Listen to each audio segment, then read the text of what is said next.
Water! Combine it with G Fuel's formulas for energy drinks using our sponsor, G Fuel! That was a bit clunky. Yeah, man, it's clunky. Fusion! Because as a wise man once said, one things is better than two. Yep.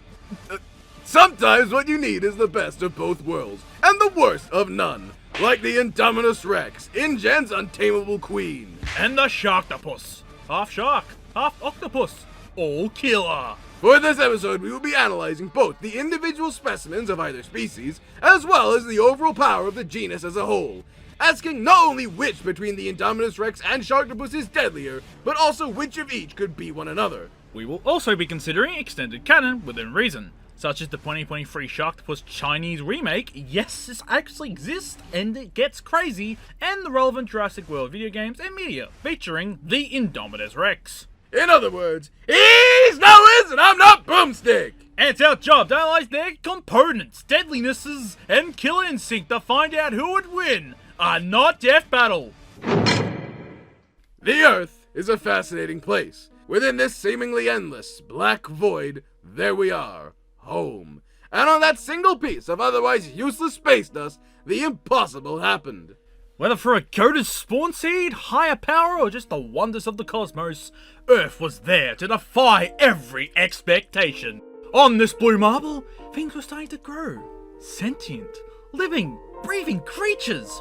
From the tiniest microorganism to the humanity of today, life found a way. While humans might be on top of the food chain nowadays, they were never the top dog. That's right, baby. There was a time of fucking dinosaurs. Look, there's a little old Consognathus. Or there, the Stegosaurus is having a good time. And right over there is the Triceratops, which no one can agree if it exists or not. It does. Okay, they look cool and everything, but these dino whatevers are really lame. Shut the fuck up, Notwiz!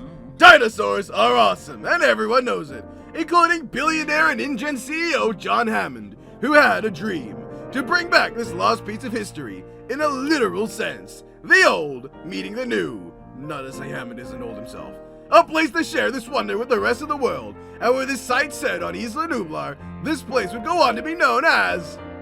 Fucking piece of shit, that's what I mean. They couldn't even keep the park open for the day with everything going haywire, that's alright. Okay, so maybe playing God wasn't the best idea, and it led to unforeseen consequences. But hey, Hammond learned his lesson. Surely everyone else did, right? No. Welcome to Jurassic World. Fuck! Bigger, better, worldier. Built on the side of a dormant volcano, don't question it, Jurassic World is Hammond's original dream come to life. Whether you're visiting Camp Cretaceous, taking a tour on the Gyrosphere, or want to see a Mosasaurus just vibing in the water, unlike Freddy's, this is the place you want to be. But of course, just like every other amusement park, you gotta have your main attraction. And while all these dinosaurs from the old Jurassic Park were neat and everything, they were nothing compared to what InGen was secretly cooking behind the scenes. Except they added way too much gas. The brainchild of sudden supervillain, Henry Wu. This part T-Rex, part Velociraptor, and other part random dinosaurs, the Indominus. Whoa, whoa, whoa, whoa, whoa! Excuse me? Excuse you? Excuse your whole colony? It's not just part random dinosaurs, bitch! Bitch? Nobody actually The Indominus Rex! It features the attributes of several awesome dinosaurs. From the Abelisaur family, Indominus receives its scutes and scales, the heavy armor that makes it durable. From Dinosuchus, it acquires sharp crocodilian teeth, capable of slicing and grasping. From Therizinosaurus, it wields long forelimbs and powerful claws, all added on to the size of a Giganotosaurus, with the head and bite force of a Tyrannosaurus Rex and the intelligence of a Velociraptor. Add in the genes of the cuttlefish, pit viper, and tree frog for various random bullshit, and you get a true monster. Did you just fucking nerd emoji me? Using the T-Rex as the base Geno, and standing at an impressive 40 feet, the Indominus Rex was InGen's answer for the main attraction at Jurassic World. Despite the obvious warning signs of her cannibalizing her own sibling and heightening violence around employees, InGen didn't give two shits, because they only saw her as a tool. The Indominus Rex wasn't bred, she was designed. That won't come back to bite them later. Maybe not initially, but when you're raised in a cage for all your life, being force-fed goats, surrounded by walls you'll be taller than in like a month, and the first thing you see is Chris Pratt entering it, I'd be a little miffed.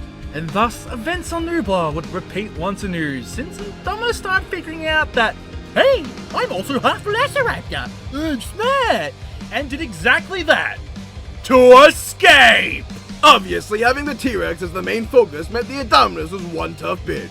Being able to effortlessly toss vehicles like confetti, having a bite strength of 12,800 pounds, and a big-ass tail to go wacky things with. Made even stronger since she can tear through metal using her claws or just smash through giant metal doors without breaking a sweat. Her claws are even strong enough to break through the glass of one of those gyro spears, which are stated to be resistant to 50 caliber bullets, which, not anymore! Thanks, Jimmy Kimmel!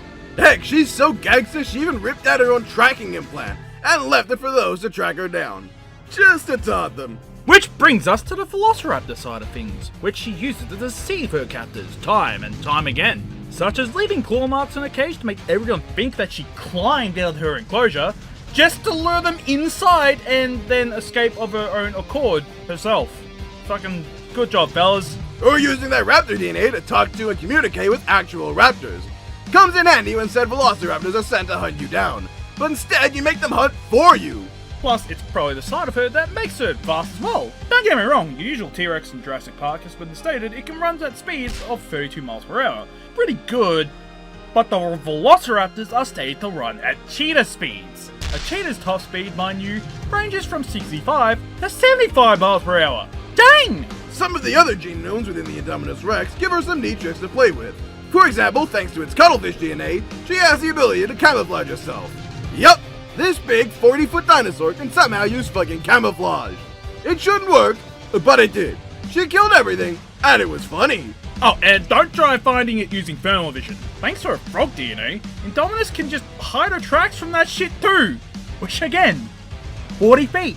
It's big, and it's playing among us. But don't worry, it might be able to hide from you, but you can also not hide from it, because she also has pit fiber DNA. That's right, she has infrared vision. Even if it's nighttime, you will stand out like the last Pringle in a Pringles can. And the Indominus Rex is hungry. And the other 15,000 snake DNA and whatnot allows her to sense her prey using thermal radiation. So not even blinding her will work, as she'll be able to still detect your ass playing Gallagher. I saw it. It was thanks to all these mutations that Indominus was able to cause as much havoc as she did. Being able to break through the aviary glass wall without batting an eye, and tearing through the enclosure fences of Jurassic World without giving a single shit. Definitely helps. She also uses that strength to absolutely make a mess of other dinosaurs, such as when she easily fought and flipped a 6-ton Ankylosaurus, or another time where she off-screen murdered a bunch of Apatosauruses, which, I mean, those are also pretty big. Or, you know, being able to occasionally shrug off gunfire. No biggie. Not direct explosions, though. She seems to hate that. Doesn't matter when she's having a fight with that motherfucking T-Rex! Kill yourself! Now! Indy's dino fight with both Rexy and Blue are where her main feats come from. Being able to toss around Rexy with some effort, and both behemoths seem to be fine after being smashed through a couple buildings. Those are buildings, yeah. The fact that the Indominus can keep up with both of them as well is nothing to scoff at. After all, the Indominus was able to tag Blue, one of those velociraptors who can move at 60 plus miles per hour really easily. And she did keep up with Chris Pratt on a motorcycle after all. Rexy herself, being the Jurassic Park mascot, also has tons of experience ripping through enclosures, fighting other big dinos such as the Giganotosaurus from Dominion, or even holding back a helicopter briefly in Fallen Kingdom. That, my friends, is 10,000 pounds. Or akin to a 5-ton kite from Rexy's perspective anyways. But just like how it was a relic from a bygone era, the Indominus' chapter would soon come to an end when Blue and Rex would successfully beat the beast back to the waterfront, where the Mosasaurus that was just vibing wanted some peace and quiet, and decided to turn that bitch into its late night snack. And thus, the terror of the Indominus Rex ended with it turning into nothing but bones at the bottom of a lake, never to be heard from again. Another fossil, just like the rest of them, left to the aeons of time. But that's not what the box office said. Jurassic Park Mania, go brr! Indominus has a few more appearances than that. For example, the mobile game Jurassic World Alive introduces a few new moves that Indominus can perform, such as Fierce Strike, a fast attack that can damage shields, or Armor Piercing Impact, core strikes that bypass armor and deal 1.5 damage. It's the usual mobile hijinks stuff, till you get to this. Revenge Cloak. Using this move, I repeat, turns her invisible. Fuck camouflage, I can get stuff. Nothing is beating invisibility. Jesus, that ain't camo, that's... The fuck DNA they get that shit from? Susan Storm? It also introduces, and stay with me for this, a stronger, better, faster, worldier version of the Indominus Rex, Gen 2!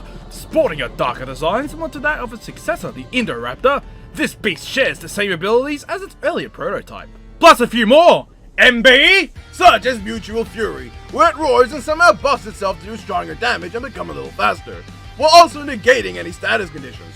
Or Armor-Piercing Rampage, the same claw swipe from before, but now it does double damage. Whoa, scary. What more, this isn't Gen 2's only appearance. It also shows up in Jurassic World! The game! Don't let this Clash of Clans ripoff fool you. Both dinos can equally throw down and can kick some serious ass. In the game! Especially with this unnamed but badass claw to bite combo, and Gen 2 towering over a T-Rex, and this crazy ass level up animation. Anywho, in both Alive and World the game, they can fight the Argentinosaurus, which, I mean, look at it! That's a small building on legs! And while it's back to basics with the standard Indominus appearing in Evolutions 1 and 2, it also gives her a whole new playground of dinosaurs to mess around with, such as being able to outspeed a Gallimimus. Only the most fastest dinosaur ever recorded with casual 68 mile per hour speed, you know? On my day off, like how I travel 60 centillion times speed of light to get a milk from the fridge. Or you can fight the T-Rexes, which in that game can easily break through this wall. This being calc'd is 0.02 tons of TNT. Plus, a majority of the dinos Indominus already folded before, they also showed up in Evolutions, so... It's through other media, where you can safely say that Indominus can fight, or at least be comparable, against other notable Jurassic Park dinos, such as the Spinosaurus from 3, which brought down this concrete wall worth around 0.0005 tons of TNT, or the two separate T-Rexes in Lost World, who flipped and pushed that large-ass truck, similar in weight to the helicopter Rexy used as a K. But then we have the Netflix series Camp Cretaceous, which features Indominus and a few other dinos in the mix, such as an Tyrannosaurus, which easily pushed this 4-ton shipping container. Bumpy, a teenage Ankylosaurus, was able to one-shot it. You know who can one-shot an Ankylosaurus adult? Yeah. Or take this instance where Indominus off-screened this Brachiosaurus, where you can argue she was probably tossing around something equivalent to 99,000 pounds or 49.5 tons. But since this was an off-screen kill, it's hard to tell if Indominus was actually thrashing around like it was with Rexy, but still! But without a doubt, the most impressive thing is a Carnotaurus by the name of Toro surviving this big-ass explosion. Wasn't doing the best afterwards, but I mean, it's moving! That was 0.01 tons of TNT blowing up in its face. If Indominus can tussle with meatbags as tough and strong as that, it makes sense that she has no weaknesses, right? Yeah! Here's the right part. Indominus is tough, sure, but when it comes to really big creatures, and I mean Mosasaurus big ones, the one who brought down a cargo ship in Dominion, Indy just does not fucking compare. Like at all. Because she might be the queen on land, but when it comes to water, that's a different story. Now, I'm sure that all the fish and other aquatic DNA within Indominus would ensure that it's not entirely going to be a sitting duck when it comes to fighting in water. But it's still plain to see that it definitely lacks any real experience when it comes to dealing with beasts of the aquatic variety. Or experience in general, really. Remember, Indominus spent most of her life in captivity where nothing was really happening. The best that happened was she got pissed at some employees, ate her sibling, and yeah, her escaping and the afternoon after that were the only real experience she got when it came to fighting. While she was able to last a good while thanks to being a hybrid and whatnot, when she came face to face with threats her size, she turned into a small fish in a big pond. Literally. Plus, she's also mainly T-Rex. She ain't got punchline, she's barely even got arms! Thank you, NW. That's not my name. And plus, she has a weakness to gasoline. She somehow couldn't smell Chris Pratt when he was hiding from her, and later when he wasn't covered in gasoline, she also couldn't smell him. Chuck that one up the shitty writing more than anything. But I mean, like, in every sense of the word, Indominus is still a monster, through and through. Even though Isla Nublar is sitting under a heap of lava now, and dinosaurs just live alongside humanity, the terrors that Indominus Rex induced on that fateful day were the catalyst for a change the rest of the world didn't see coming. It served as a reminder that whenever you play God, even if it's for the greater good, sometimes your own creation can spit in the face of that very ideal. It puts into question the morality of bringing back the dinosaurs in the first place. The Indominus didn't want to be made. She was misunderstood and treated like gutter trash. So maybe, just maybe, while Hammond did at least have good intentions for Jurassic Park, it's better that they're left alone, for better or for worse. Wow, that was really touching, MB. Anyway, Jurassic World Rebirth releases in 2025! For fuck's sake!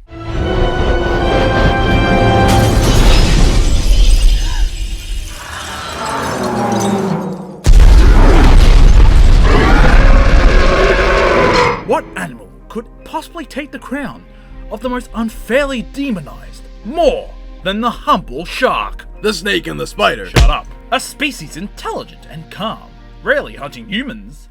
That is, if we do not provoke them. All it takes is an eye for green and a disregard for life to see a weapon in nature. And just like how humans put stick and a rock together, or wood and fire, some stupid brain-dead genius at the Pentagon one day decided to take that philosophy and enact a plan so stupid it might just not work. Even I couldn't come up with some of this. Just this dumb. Yeah, I doubt that. The shark, terror of the seas. The octopus. Not that. Put them together, and what do you get? S-11, the newest weapon of the United States military. A powerful creature capable of being controlled by a harness on its head, sending signals into its brain. Assuming, of course, that random chance doesn't cause it to break out. I didn't even finish my sentence! Now free, S-11 began a rampage across the coasts of the unlimited stalactites of the United Nations, wreaking havoc and slaughter until the oceans ran red. Being one half octopus and one half shark, S-11 featured the many tentacles of the octopus, complete with their iconic spearheads and the powerful jaws of a shark, including the famous ability of the shark to breathe on land. Using these features, S-11 was capable of killing just so many people. A lot of people. It ain't people. But why? It's not normal for a shark to randomly kill things and then eat them, let alone a fucking octopus. As it turns out, S-11 wasn't truly just a sharktopus, but a modified superweapon designed solely to kill. Modified from its bioengineered design to kill instead of hunt, turning into a literal mindless killer. Great idea, putting the brain of a killing machine into a creature fast enough to outspeed boats and swim from California to Mexico within a ridiculously short span of time. And the distance from California to Mexico is roughly 1.6 thousand miles, and S-11 made that trip within the span of about a day, swimming at 30 meters per second, which itself is probably lowball seeing as S-11 arrived only a little bit faster than a private jet, which can hit top speeds of over 700 miles per hour. This would be a problem if S-11 tried to swim away, but it becomes irrelevant compared to the fucking thing being bulletproof whenever it chooses to stand its ground. While its tentacles were vulnerable to gunfire, S-11 itself was pretty much immune to all of it. That's right, the US military managed to lose control of a mindless bulletproof killing machine as fast as a jet, strong enough to tear people in half and crush bones with its tentacles. Tentacles with seemingly endless range, able to stretch out ridiculous distances as if there was some kind of cheap special effect. Which, yeah. They can even extend far enough to completely crush and destroy a sailboat like it was crumpling paper. How's that third L, buddy? How could one possibly stop a monster like this? This unholy abomination that stained the seas red with everything it came across. Well, as it turns out, S-11 was built with a self-destruct device within its body, and upon activation, it blew the fuck up.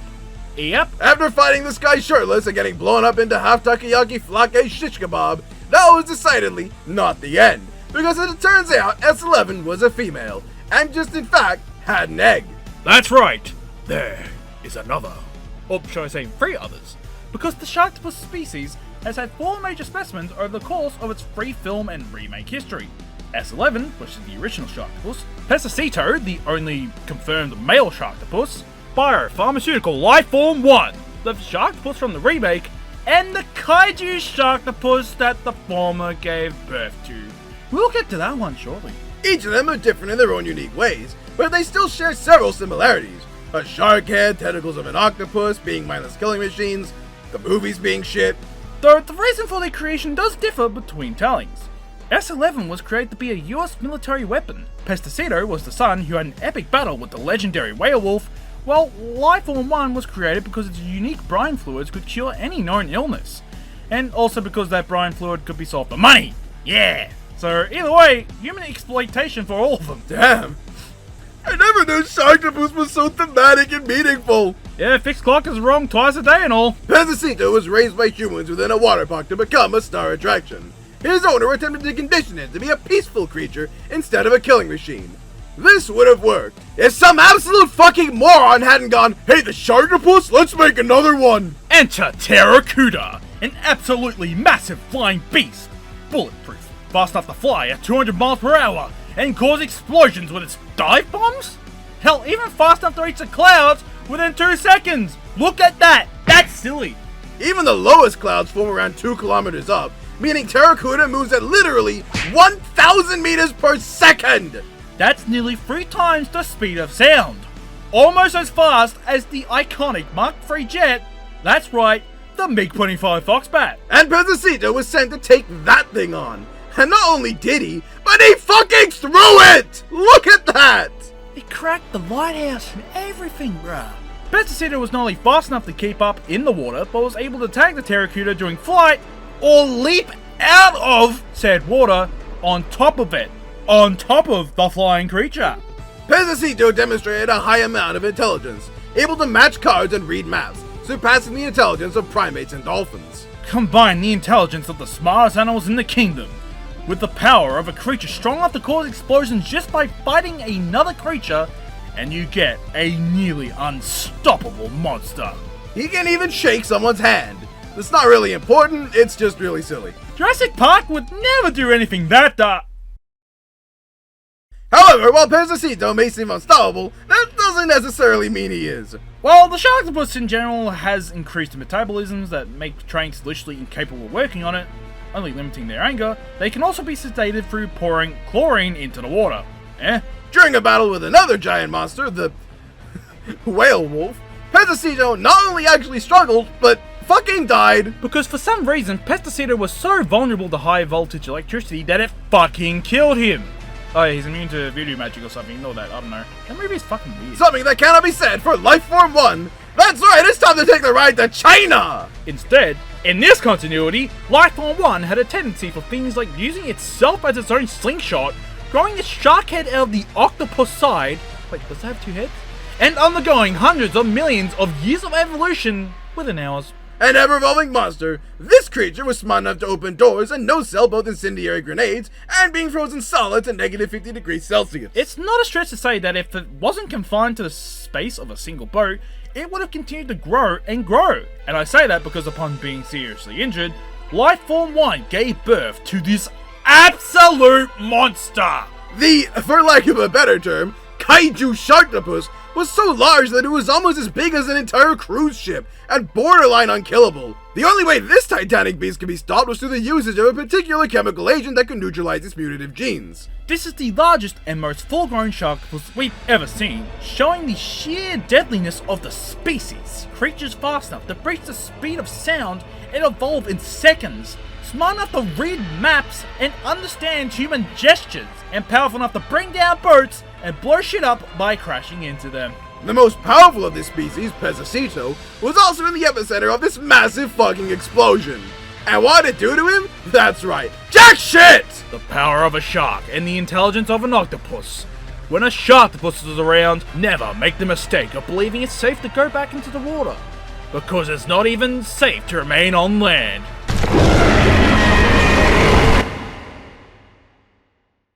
Anyways, was there anything else about Sharktopus vs. Werewolf? Fuck that movie! Honestly. Thank you for everyone who submitted the fan art and voting for this matchup. We'll reward you with this ad. Sir, Mr. President of the Multiverse, sir! There's something outside! Oh my god. What is that? It's a hideous abomination! A fusion of all that is unholy. It's Dragon Rider! I'm Dragon Rider. I'm a biker dragon. Green! I'll stop you.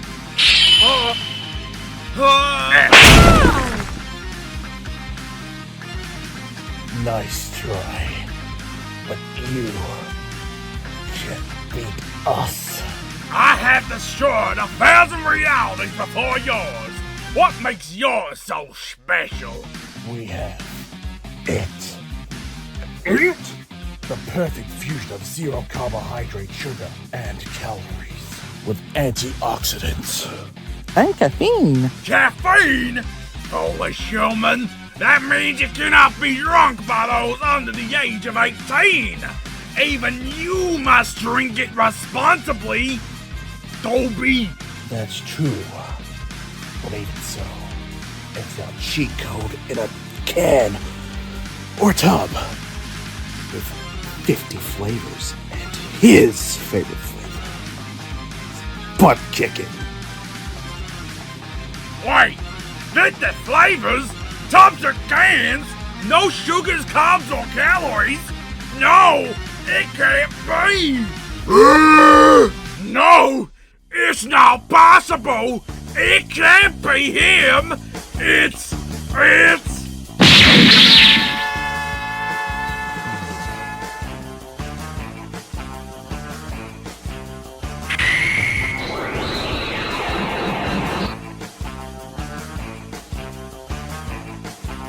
G-Fuel, man! It's not possible! Oh!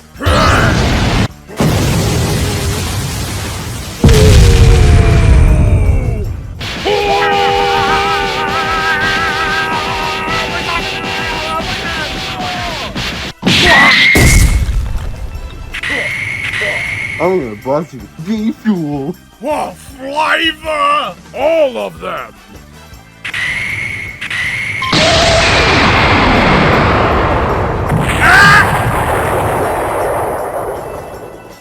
Hell, I destroyed all your banks, your economy.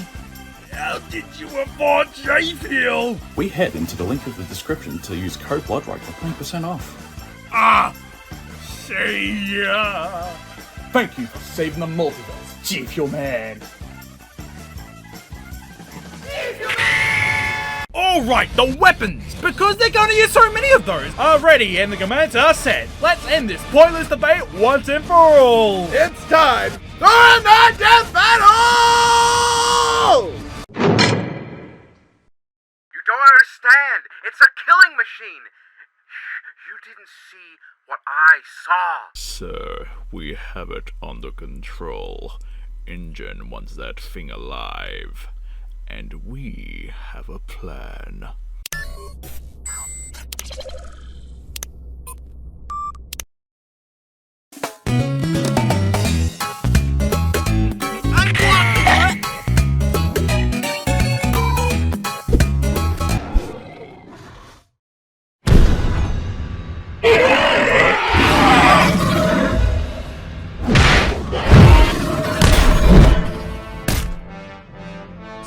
The control device is gone!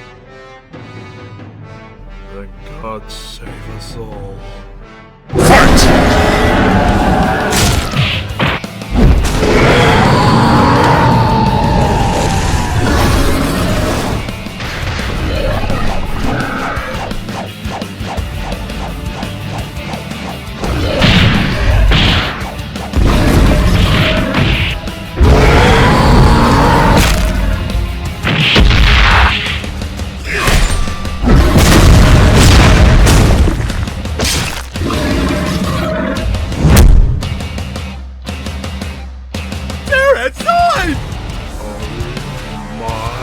God!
this to end in 4? I'll fucking kill them! Yes, because there's so many other ways a fight like this could end.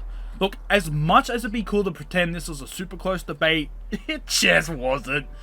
Let's try to sugarcoat it at least a little bit though. On first glance, realistically, Sharktopus shouldn't be doing anything. Neither half of it should be able to breathe on land. Fuck, it should barely be able to breathe in water. It lacks the propulsion necessary for a shark or the mantle needed for an octopus to pump water over its gills. For fuck's sake, not having the mantle means it can't propel itself, and not having a shark tail means it can't swim like a shark either. It has 2 mouths and no ass. It has tentacles with clubs that a squid won't have, but even squids can't impale that through shit with theirs. It's Really, nothing about the Sharktopus makes sense! But it doesn't care anyway. The beast just waggles around and lives for reasons. Obviously though, the advantages it would naturally have in water is countered by the advantage the Indominus would have on land. The one time a Sharktopus fought a land-dwelling creature, it ended up dying. And the same for Indominus with a sea-based creature. In terms of hybridization, Indominus is definitely the best of multiple worlds. With the imposing size, a powerful jaw with sharp teeth, and large claws to fight with, its cloaking was also something the Sharktopus couldn't really do anything about. The Sharktopus can sense electrical signals like a shark, but that would only matter so much in the water. On land, it couldn't do such. And Indominus had multiple ways of tracking it down. Plus, multiple Sharktopuses have had issues using only smell to detect their prey. And the Indominus, at least in games, is able to make itself completely transparent, as well as change its colour and the shape of its own skin to blend in. This would prove a very useful boon for the Indominus. It's also pretty much its only advantage. In terms of intelligence, reasonably you could argue them as equals if not slightly superior in favour of the Sharktopus. Both are highly efficient killers and hunters, but the Sharktopus is capable of understanding human language, outthinking primates and dolphins, and reading maps. Human maps! But it's also quite reasonable to say that Indominus would have comparable intelligence. Velociraptors can open doors too. It's never really shown it, but yeah, it should have the intelligence of the Velociraptors. They're pretty smart. This is where literally everything starts to side in the way of the Sharktopus.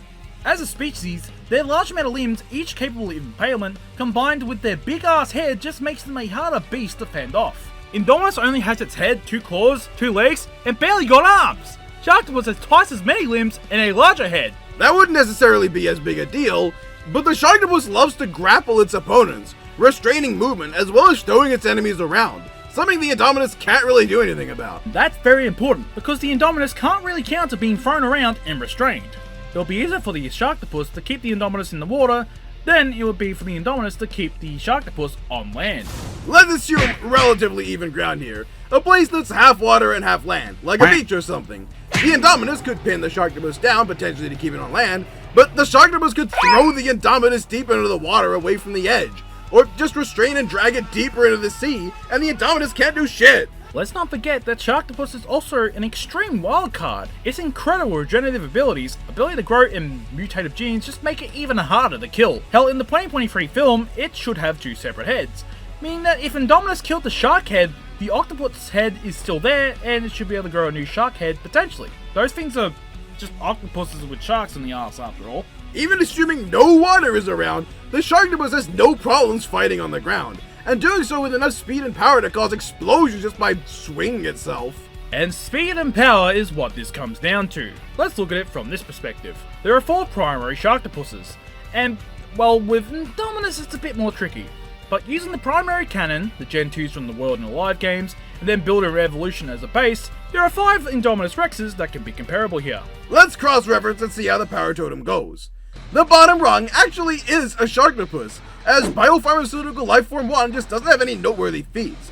It survives an incendiary grenade and being frozen, but otherwise a big enough detonation was able to critically wound it. Next comes up the Indominus Rex from Jurassic Park, Builder, able to take out large dinosaurs like the Dreadnoughtus. Not much, but it's something. Now we have the Generation 2 Indominus Rexes from Jurassic World the Game and Jurassic World Alive, both scaling to the Argentinosaurus, the largest conferable dinosaur of all time. Its existence would produce 5 megajoules, equivalent to 0.001 tons of TNT. That's right, this is a creature that actually existed on land that just by its virtue of existence was 1,000th the power of an actual explosive. Obviously from a narrative sense, the Generation 2 Indominus Rexes should be the strongest, but they just don't have any actual feats or scaling to back that up, other than fighting the dinos in the respective games. This is where we have the famous Indominus Rex featured in Jurassic World. This one just scaled to the likes of Toro, a Carnotaurus that survived an explosion with 0.01 tons of TNT, and could potentially scale to the Spinosaurus, who also gets pretty decent numbers from banging this fence. It's harder to be certain on Spinosaurus' scaling, seeing as he decidedly defeated an adult Tyrannosaurus. Big Edie, much easier and quicker than the Indominus beat Rexy, another adult Tyrannosaurus. But what the hell, the Spinosaurus feat is still weaker than Toro's feat. All four of these should scale to that, given what Rexy did to another Carnotaurus later, cementing all of the main canon dinosaurs as decently tough.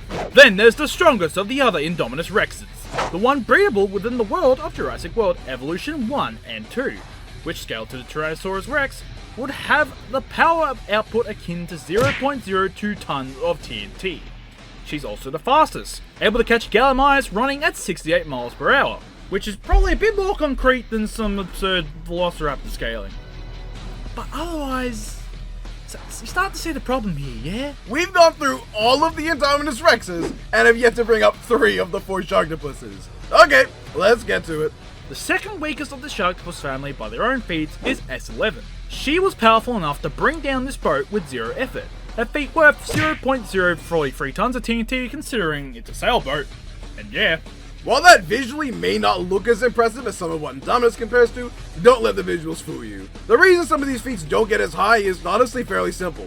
Toro was a good distance away from that explosion, and most of it didn't even hit Toro. The Spinosaurus then didn't even break through the entire fence, just several heavily rusted rings of it.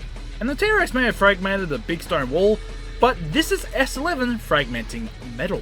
The results are fairly close though, so between these two, the Jurassic World Evolution Indominus could probably put up a decent enough fight against S11 just using her own direct feats. But that's about the best you're gonna get because... Biopharmaceutical Life Form 2!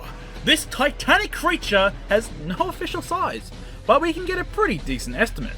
Comparing the size of its eye to this woman, we can use this diagram to estimate the full length and weight of the kaiju-sized Sharktopus. Keep in mind that in this continuity, it's not half shark and half octopus, it's a whole octopus with half a shark growing out of it. We can determine a full length of 115.9 meters and a total mass of 1.8 million kilograms or 1,820.5 tons. That makes it 18 times the weight of the highest Argentinosaurus' estimates, 12 times the weight of the blue whale, and 5 times the weight of the highest estimates of any creature, the Parasitus Colossus. And let's just say that's a little longer too.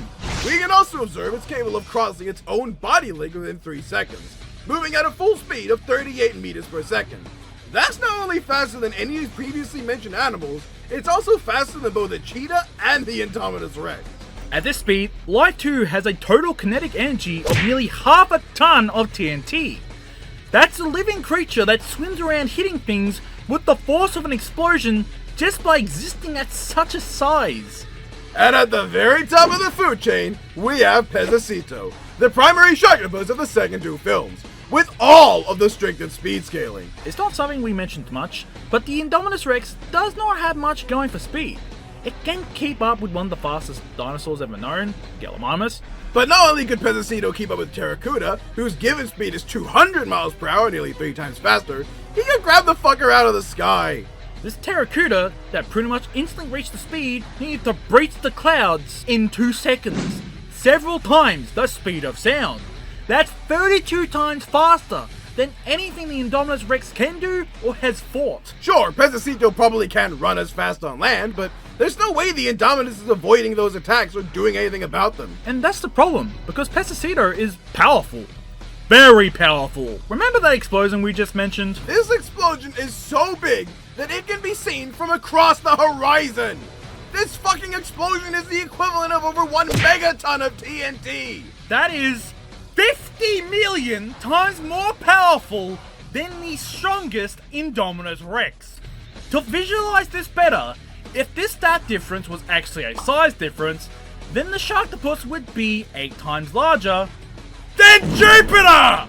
Even the most bullshit argument you can make for the Indominus Rex, that being that the game mechanics of evolution make it immune to tornadoes, and assuming the tornadoes completely pulverize what they hit, that only get around 40 tons of TNT. tens of thousands of times weaker. And don't you dare bring up Operation Genesis where players can raise the islands. That Indominus didn't exist before then. And it's also still lower. At this point, nothing you can give the Indominus Rex really matters. Sure, it can buff itself and make sure it can get rid of negative effects, but... Does that even matter?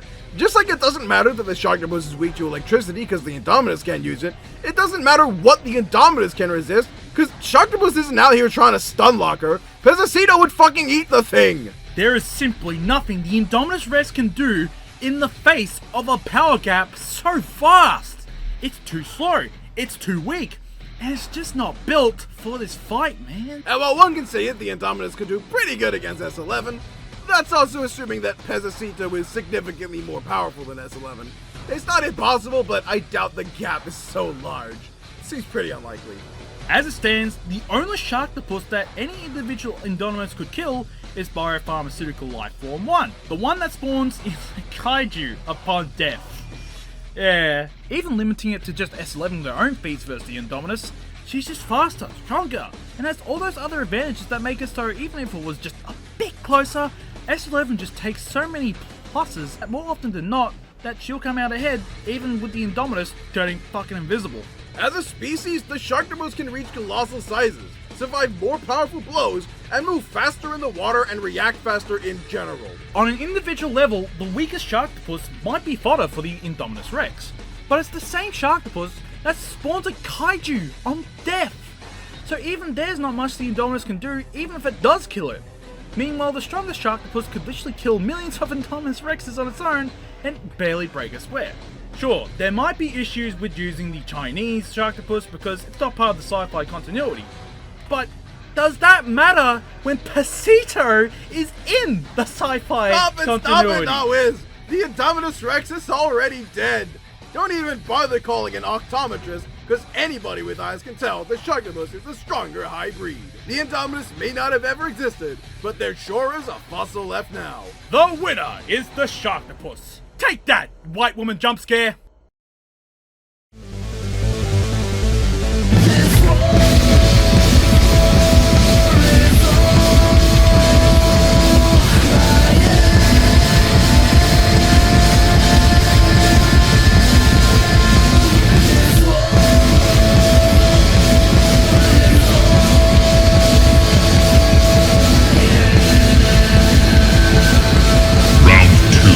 Fight!